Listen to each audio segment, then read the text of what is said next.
Olá a todos! No vídeo de hoje veremos o capítulo 2 de O Livro dos Espíritos. Neste capítulo vamos tratar sobre os elementos do universo. Que são eles? Conhecimento do princípio das coisas. Espírito e matéria. Propriedades da matéria. Espaço universal. E antes de partirmos para as questões, não se esqueça de se inscrever em nosso canal. Sem mais enrolação, vamos às questões. Capítulo 2. Dos elementos gerais do universo. Conhecimento do princípio das coisas. Questão 17. É dado ao homem conhecer o princípio das coisas? Não, Deus não permite que ao homem tudo seja revelado neste mundo. Questão 18. Penetrará o homem um dia o mistério das coisas que lhe estão ocultas? O véu se levanta a seus olhos, à medida que ele se depura, mas, para compreender certas coisas, são-lhe precisas faculdades que ainda não possui. Questão 19. Não pode o homem, pelas investigações científicas, penetrar alguns dos segredos da natureza. A ciência lhe foi dada para seu adiantamento em todas as coisas, ele, porém, não pode ultrapassar os limites que Deus estabeleceu. Quanto mais consegue o homem penetrar nesses mistérios, tanto maior admiração lhe devem causar o poder e a sabedoria do Criador. Entretanto, seja por orgulho, seja por fraqueza, sua própria inteligência o faz joguete da ilusão. Ele amontoa sistemas sobre sistemas e cada dia que passa lhe mostra quantos erros tomou por verdades e quantas verdades rejeitou como erros. São outras tantas decepções para o seu orgulho. Questão 20. Dado é ao homem receber, sem ser por meio das investigações da ciência, comunicações de ordem mais elevada acerca do que lhe escapa ao testemunho dos sentidos. Sim, se o julgar conveniente, Deus pode revelar o que a ciência não é dado a aprender. Por essas comunicações é que o homem adquire, dentro de certos limites, o conhecimento do seu passado e do seu futuro. Espírito e matéria. Questão 21. A matéria existe desde toda a eternidade, como Deus, ou foi criada por ele em dado momento? Só Deus o sabe. Há uma coisa, todavia, que a razão vos deve indicar, é que Deus, modelo de amor e caridade, nunca esteve inativo. Por mais distante que logreis figurar o início de sua ação, podereis concebê-lo ocioso, um momento que seja. Questão 22. Define-se geralmente a matéria como o que tem extensão, o que é capaz de nos impressionar os sentidos, o que é impenetrável. São exatas estas definições? Do vosso ponto de vista, elas o são, porque não falais senão do que conheceis. Mas a matéria existe em estados que ignorais. Pode ser, por exemplo, tão etérea e sutil, que nenhuma impressão vos cause aos sentidos. Contudo, é sempre matéria. Para vós, porém, não o seria. Que definição podeis dar da matéria? A matéria é o laço que prende o espírito, é o instrumento de que este se serve e sobre o qual, ao mesmo tempo, exerce sua ação.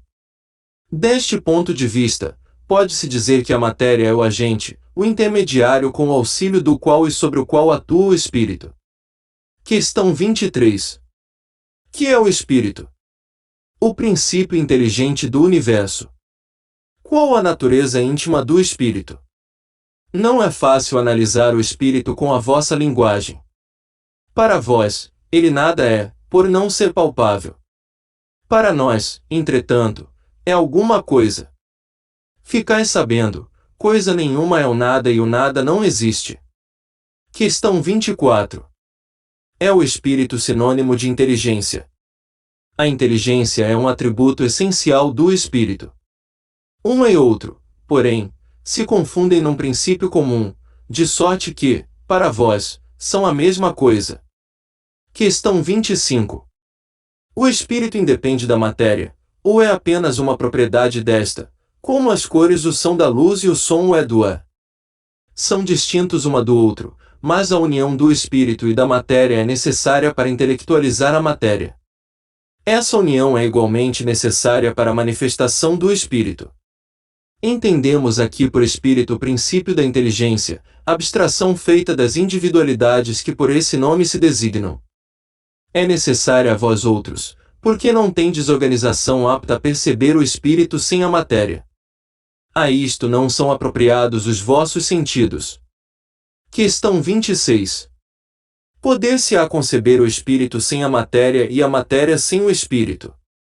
Pode-se, é fora de dúvida, pelo pensamento. Questão 27.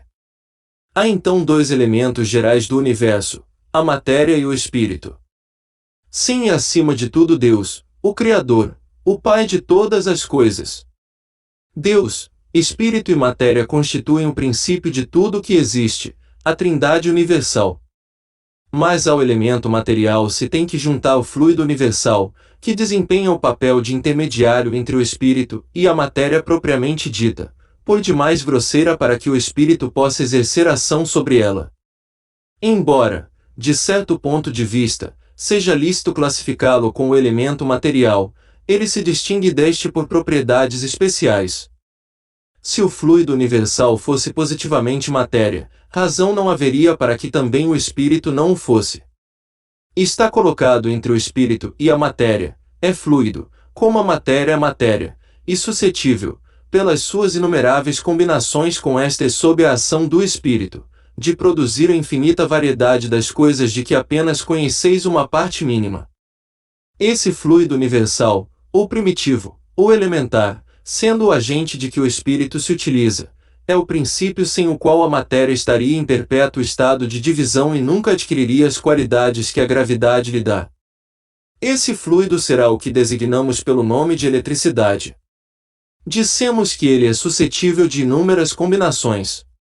O que chamais fluido elétrico, fluido magnético, são modificações do fluido universal, que não é, propriamente falando, senão matéria mais perfeita, mais sutil e que se pode considerar independente. Questão 28. Pois que o espírito é, em si, alguma coisa, não seria mais exato e menos sujeito à confusão dar aos dois elementos gerais as designações de matéria inerte e matéria inteligente. As palavras pouco nos importam. Compete a vós formular a vossa linguagem de maneira a vos entenderdes. As vossas controvérsias provêm, quase sempre, de não vos entenderdes acerca dos termos que empregais, por ser incompleta a vossa linguagem para exprimir o que não vos fere os sentidos. Um fato patente domina todas as hipóteses. Vemos matéria destituída de inteligência e vemos um princípio inteligente que independe da matéria. A origem e a conexão destas duas coisas nos são desconhecidas. Se promanam ou não de uma só fonte, se há pontos de contato entre ambas, se a inteligência tem existência própria, ou se é uma propriedade, um efeito, se é mesmo, conforme a opinião de alguns, uma emanação da divindade, ignoramos. Elas se nos mostram distintas, daí o consideramo-las formando os dois princípios constitutivos do universo. Vemos acima de tudo isso uma inteligência que domina todas as outras, que as governa, que se distingue delas por atributos essenciais. A essa inteligência suprema é que chamamos Deus. Propriedades da matéria. Questão 29. A ponderabilidade é um atributo essencial da matéria. Da matéria como a entendeis, sim, não, porém, da matéria considerada fluido universal. A matéria etérea e sutil que constitui esse fluido vos é imponderável. Nem por isso, entretanto, deixa de ser o princípio da vossa matéria pesada. A gravidade é uma propriedade relativa. Fora das esferas de atração dos mundos, não há peso, do mesmo modo que não há alto nem baixo. Questão 30. A matéria é formada de um só ou de muitos elementos. De um só elemento primitivo. Os corpos que considerais simples não são verdadeiros elementos, são transformações da matéria primitiva. Questão 31. Donde se originam as diversas propriedades da matéria? São modificações que as moléculas elementares sofrem, por efeito da sua união, em certas circunstâncias. Questão 32. De acordo com o que vindes de dizer, os sabores, os odores, as cores, o som, as qualidades venenosas ou salutares dos corpos não passam de modificações de uma única substância primitiva. Sem dúvida que só existem devido à disposição dos órgãos destinados a percebê-las. A demonstração deste princípio se encontra no fato de que nem todos percebemos as qualidades dos corpos da mesma maneira. Enquanto uma coisa agrada ao gosto de um, para o de outro é detestável. O que uns veem azul, outros veem vermelho. O que para uns é veneno, para outros é inofensivo ou salutar. Questão 33. A mesma matéria elementar é suscetível de experimentar todas as modificações e de adquirir todas as propriedades. Sim, e é isso que se deve entender, quando dizemos que tudo está em tudo. O oxigênio, o hidrogênio, o azoto, o carbono e todos os corpos que consideramos simples são meras modificações de uma substância primitiva. Na impossibilidade em que ainda nos achamos de remontar, a não ser pelo pensamento, a esta matéria primária, esses corpos são para nós verdadeiros elementos e podemos, sem maiores consequências, tê-los como tais, até nova ordem. Não parece que esta teoria dá razão aos que não admitem na matéria senão duas propriedades essenciais, a força e o movimento, entendendo que todas as demais propriedades não passam de efeitos secundários, que variam conforme a intensidade da força e a direção do movimento. É acertada essa opinião.